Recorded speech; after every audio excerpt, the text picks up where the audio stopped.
Welcome back guys. So today we are going to design a calculator using HTML and CSS. तो ये कुछ ऐसा दिखने वाला है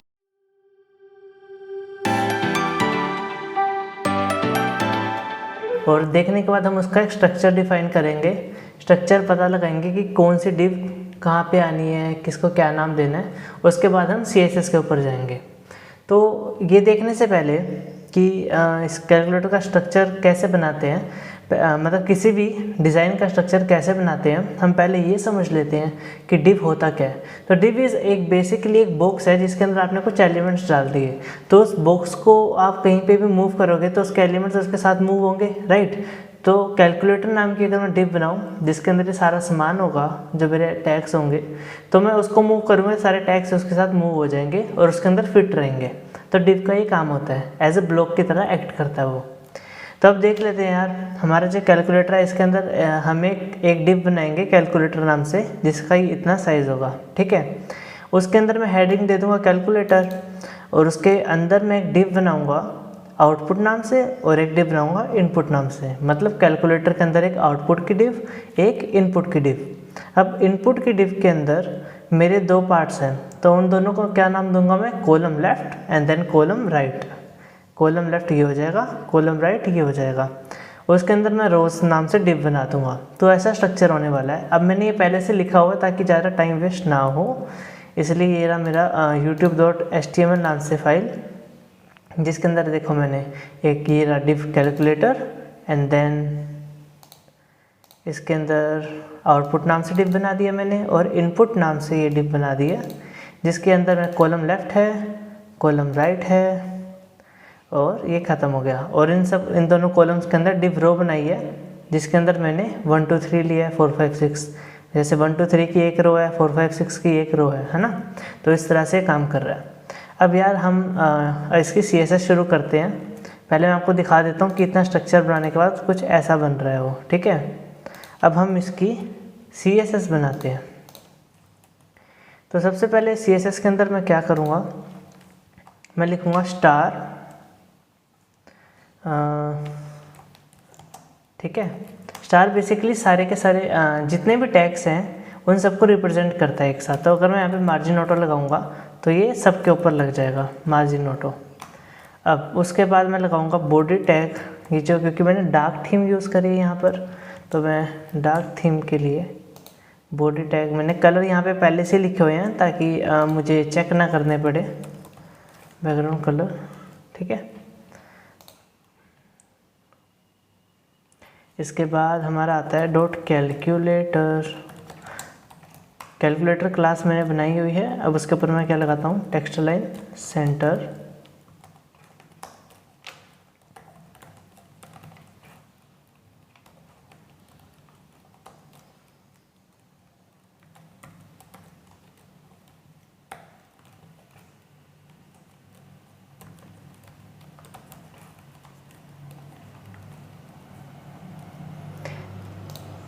अब ये मैंने कैलकुलेटर के लिए बॉक्स शेडो ले रखी है। बॉक्स शेडो क्या है, ये जो आपको शेडो दिख रही है ना इस कैलकुलेटर की, यहाँ पे हल्की सी डार्क ऐसे लाइन दिख रही होगी, तो इसकी शेडो है, ठीक है। तो शेडो हम इसलिए यूज़ करते हैं ताकि जो हमारा ऑब्जेक्ट है वो थोड़ा Z एक्सिस के अंदर बाहर उठा हुआ आ जाए, ठीक है। बॉक्स शेडो के साथ मैंने यहाँ पे लिया एक लीनियर ग्रेडियंट का बैकग्राउंड, ठीक है, क्योंकि ये कलर आप देख रहे हो जैसे चेंज हो रहा है राइट से बॉटम में, ठीक है। और बैकड्रॉप फिल्टर ब्लर क्या करता है यार, जो इसका बैकग्राउंड है उसको ब्लर कर देता है ताकि एक इसे ग्लास मॉर्फिज्म कहते हैं। बेसिकली नया कंसेप्ट आया और ये UI में काफ़ी ट्रेंडिंग है। कंसेप्ट पुराना है, अभी 2021 में ट्रेंड हो रहा है, तो इसलिए मैंने ये यूज़ करा है इसके अंदर। बॉर्डर रेडियस दे दूंगा। बॉर्डर रेडियस बेसिकली बॉर्डर्स को कर्व करने के लिए यूज़ होता है, ठीक है। मैं देता हूँ इसकी वैल्यू 10 पिक्सल्स और पैडिंग 20 पिक्सल्स। मिनिमम हाइट क्या कर रही है यहाँ पर, मिनिमम हाइट एक्चुअली मैं साइज़ को जितना भी चेंज कर लूँ, जो कैलकुलेटर की मिनिमम हाइट है वो 450 पिक्सल से कम नहीं होनी चाहिए। तो इसका ये मतलब है और कुछ नहीं। मैंने डिज़ाइन कर लिया है। अब मैं चेक करता हूँ मेरा कैसा दिख रहा है। नो चेंजेस एट ऑल, ये लो, हार्ड रिफ्रेश, कंट्रोल F5। आपको दिख रहा होगा कि हमारा कैलकुलेटर बनना शुरू हो गया।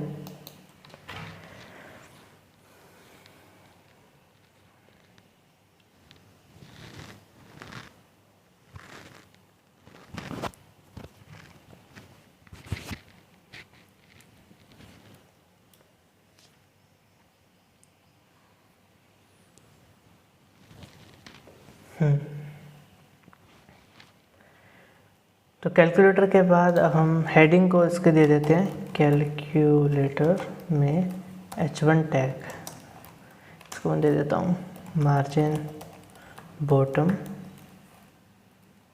15px। तो मैंने क्या करा यार, कैलकुलेटर जो मैंने लिखा था मैं चाहता हूँ इसके बॉटम में जो मार्जिन है 15 पिक्सल का आए, ताकि आउटपुट और इसमें डिफरेंस बना रहे। ठीक है, मतलब वो चिपके चिपके अच्छे नहीं लगते, हमें एक अच्छे तरीके से स्पेसिंग देनी होती है डिज़ाइन के अंदर।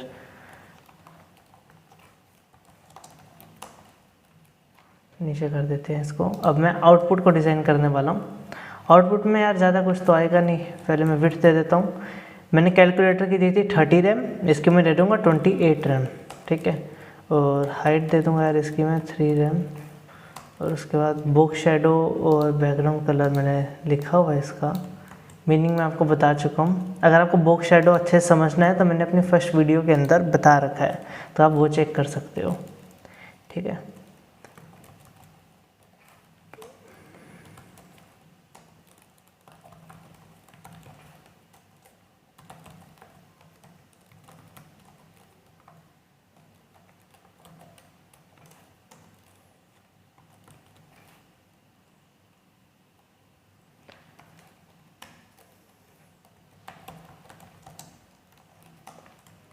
तो यार मेरी आउटपुट क्लास मैंने बना दिया, अब दिख रही होगी, ये देखो। इसके अंदर मैंने बॉर्डर रेडियस नहीं दिया, तो वो दे देते हैं हम 10 पिक्सल्स का। आई think that's perfect for it. हाँ ठीक है। और यार इसके अंदर मैंने बॉक्स शेडो में इनसेट यूज़ करा है। जो मेरा कैलकुलेटर उसकी शेडो बाहर की तरफ जा रही थी, जिसकी वजह से वो ऊपर उठा हुआ आ रहा था। लेकिन इनसेट जब मैं यूज़ करता हूँ यहाँ पे, तो डैट में जो मेरी बॉक्स शेडो है वो इनर साइड में जा रही है, और इनर साइड में जाने की वजह से एक डीप डेप्थ का वो आता है, इल्यूज़न बनता है, इसलिए ये यूज़ करी जाती है।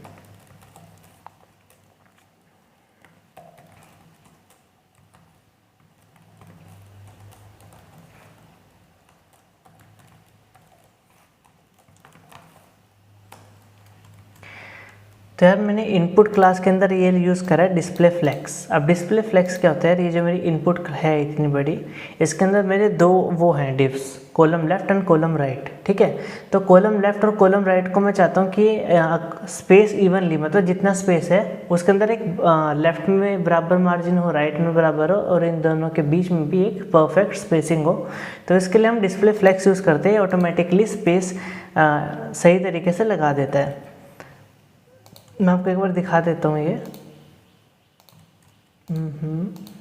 ये देखो, ये दोनों आ गए ना एक साथ ऐसे बराबर स्पेस के साथ, तो ये हमारा डिस्प्ले फ्लेक्स की वजह से हुआ। और उसके बाद लगा दी क्लास की property justify content space evenly, मतलब बराबर स्पेस बांट दो। अब आगे करते हैं कॉलम लेफ्ट।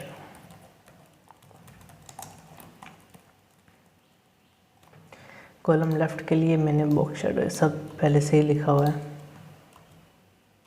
ये तो हमारा सेट हो गया।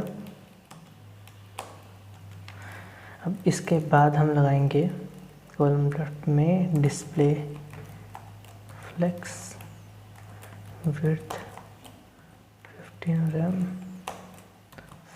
फ्लेक्स रैप लगाएंगे यहाँ पे। फ्लेक्स रैप का ये काम है कि यार जितना मैंने विड्थ बता रखी है ना इसकी पेरेंट डिव की, तो उसके अंदर जो भी एलिमेंट्स आएंगे वो इसी के अंदर रैप हो जाएंगे, वो इससे बाहर नहीं जाने चाहिए। तो बस इतना सा काम था इसका। ठीक है, अब बॉर्डर रेडियस देना है। बॉर्डर रेडियस मैं दे देता हूँ इसका 10 पिक्सल्स विद नो बॉर्डर्स। मुझे बॉर्डर्स नहीं चाहिए, वरना ब्लैक कलर की लाइन आउटलाइन आती है उसके अंदर। ठीक है, अब कॉलम लेफ्ट के अंदर अब मैंने यार कॉलम लेफ्ट के अंदर यहाँ पे मैं आपको दिखा देता हूँ एक बार। कॉलम लेफ्ट के अंदर जो मैंने रोज़ बनाई है उसको सेलेक्ट करने के लिए मैंने एक एरो यूज़ करा, और उसके बाद मैंने डॉट रो लिख दिया, मतलब कॉलम लेफ्ट के अंदर डॉट रो नाम से जितनी भी क्लासेस है उसको सेलेक्ट कर ले, because I am going to use properties on them. ठीक है, अब 15 रैम मैंने इसकी विड्थ दे दी है और कलर मैं देता हूँ इसका वाइट, और पैडिंग मैंने दे दी है 1 रैम, डिस्प्ले फ्लेक्स।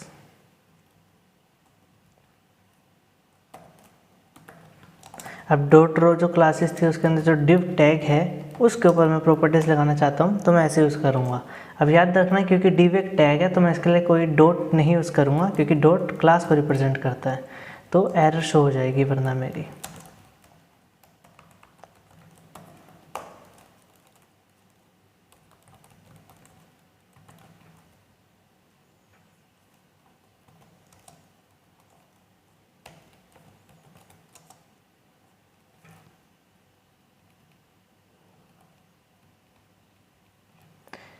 यार इसके अंदर मेरा रो में डिव के ऊपर -4 पिक्सल्स 10 पिक्सल्स ये मैंने लिखा नहीं है वहाँ पे, इसलिए मैं आपको कोड में जो था उस हिसाब से सोच के लिखवा रहा हूँ। ठीक है, और कलर कोड था मेरा #2D2525। ओके, बॉक्स शैडो मैंने बता दी, बैकग्राउंड लिख देते हैं, बैकग्राउंड कलर मेरा था C4C3EC। ठीक है, C4C3EC। तो कलर जो मेरा टेक्स्ट का होगा वो मैं दे देता हूँ ब्लैक, और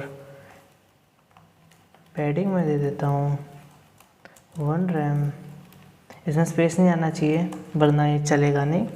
बॉर्डर रेडियस मैंने दे दिया है 10 पिक्सल्स। ठीक है, अभी मैं एक बार चेक कर लेता हूँ कि मेरा काम कैसा चल रहा है। तो यार एकदम सही तरीके से आ रहा है यहाँ पर, लेकिन ये इसमें क्लिक नहीं हो रहे हैं जैसे यहाँ पे हो रहे हैं। ठीक है, तो हमें ये क्लिक करके इसके ऊपर हमें वो लगाना पड़ेगा। उससे पहले हम 0 का साइज़ बढ़ा देते हैं, क्योंकि 0 हमने बड़ा बना रखा है ना, तो मुझे उसकी प्रॉपर्टी को ओवरराइट करना पड़ेगा। हमने सबका साइज सेम दिया हुआ है अभी तक, 0 का मुझे बढ़ाना है तो मैं 0 को अलग से सिलेक्ट कर उसे ओवरराइट कर दूंगा। उससे पहले मैं एक बार क्लिकेबल बना देता हूँ इसे, जो एनिमेशन इफेक्ट आ रहा है क्लिक होने पे। तो यहाँ पे मैं एक्टिव का यूज़ कर रहा हूँ। एक्टिव क्या है मतलब यार, जब भी उसकी रो के अंदर जो डिव एलिमेंट पे क्लिक होगा, ठीक है, तो उसको हमें प्रॉपर्टी लगानी है। क्लिक होने पे क्या प्रॉपर्टी लगानी है कि जो बॉक्स शैडो है वो मेरी चेंज होगी। कैसे चेंज होगी? 0 पिक्सल्स, 4 पिक्सल्स, 6 पिक्सल्स, -1 px, और ये जो मेरा कलर है ये सेम रहेगा। ठीक है, अब ये होने के बाद यहाँ पे मैं ट्रांसफॉर्म लगा देता हूँ। तो बेसिकली एक तरह से क्या बोलते हैं उसको, ट्रांसफॉर्मेशन होगी y एक्सिस के अंदर। तो ट्रांसलेट y, ये रहा मेरा, मैं 5 पिक्सल्स लगा देता हूँ कि 5 पिक्सल्स नीचे की तरफ होगा, जिसकी, और ये होते वक्त इसकी बॉक्स शैडो इस रेट से डिक्रीज़ हो जाएगी। अब मैं 0 को साइज़ बढ़ा देता हूँ यार, विड्थ मेरे को 0 की देनी है 10 रैम। इसके ऊपर मैं इम्पोर्टेंट लगाऊंगा। इम्पोर्टेंट एक टैग ही इम्पोर्टेंट इसलिए यूज़ करते हैं यार, अगर मेरे पास पहले से ही इसकी प्रॉपर्टी लगी हुई है और मैं चाहता हूँ कि ये वाली प्रॉपर्टी ओवरराइड कर दे सबको, तो मैं इम्पोर्टेंट टैग का यूज़ करता हूँ। ठीक है, अब कॉलम लेफ़्ट हमने कर लिया, कॉलम राइट की बारी। कॉलम राइट के अंदर यार सेम मेरा विड्थ आई कि 11 रैम दे दी मैंने, और बॉक्स शैडो सेम वही सब। ओके,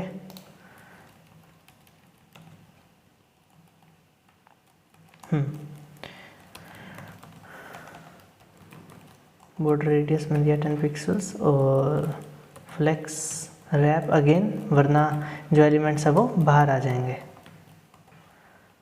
और बॉर्डर नन लगाना है मुझे, border none, I think that's it. ठीक है, अब कॉलम राइट की अगेन, कॉलम राइट के अंदर जो मैंने रोज़ नाम की डिव बनाई है उन सब के ऊपर भी मुझे प्रॉपर्टी लगानी है, तो मैं ऐसे सेलेक्ट कर दूंगा उसको, और हमारा काम बस ख़त्म होने वाला है। विड्थ 8 रैम, याद रखना जब आप इसे फर्स्ट टाइम बनाओगे तो आपको वैल्यूज़ चेंज करनी पड़ेगी इंस्पेक्ट करके बार बार, लेकिन क्योंकि मैंने इसे पहले बना रखा है तो मैंने प्रैक्टिस करी हुई है तो मुझे याद है वैल्यूज़, मैं और देख रहा हूँ ताकि देर ना लगे वीडियो बनने में। तो आपको टाइम लगेगा तो निराश मत होना, क्योंकि सबको लगता है फर्स्ट टाइम पे। तब हमारा ऐसा कुछ दिख रहा है यार। अब इसके अंदर क्या कमी रहती है कि जो हमारा ये है कॉलम राइट के अंदर हमने विड्थ लगा दी है, ठीक है, विड्थ का में कोई इशू नहीं आया है। क्या हमने डिस्प्ले फ्लेक्स लगाया है कहीं पर? हमारे वाले में इशू इसलिए आ रहा है क्योंकि हमने यहाँ पे कॉलम यूज़ करा है और हमें कॉलम राइट लिखना था। इसकी वजह से मैं 10 मिनट से ढूंढ रहा था एरर, अब मैंने कट करके लगाई है, ठीक है।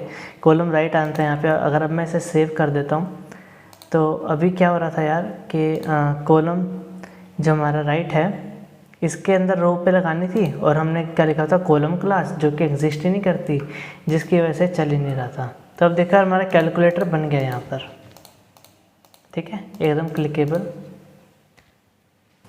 तो यार that's it for today's video. अगर आपको ये डिज़ाइन पसंद आता है या फिर आपको कुछ इन्फॉर्मेशन मिली है देखने के बाद, तो वीडियो को लाइक ज़रूर करें, सब्सक्राइब करें चैनल को और शेयर करें और कमेंट करके बताएं आपको नेक्स्ट कैसा लगा है।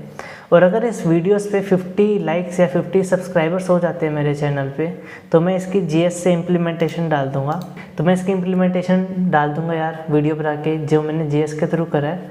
और C का कोर्स आने वाला है हमारे चैनल के ऊपर, जिसके अंदर हम अपनी लॉजिक बिल्डिंग करेंगे, ताकि आप किसी भी लैंग्वेज में जाओ तो आप इजीली उसे समझ पाओ, सीख पाओ और सेल्फ टॉट प्रोग्रामर बन सको, ठीक है।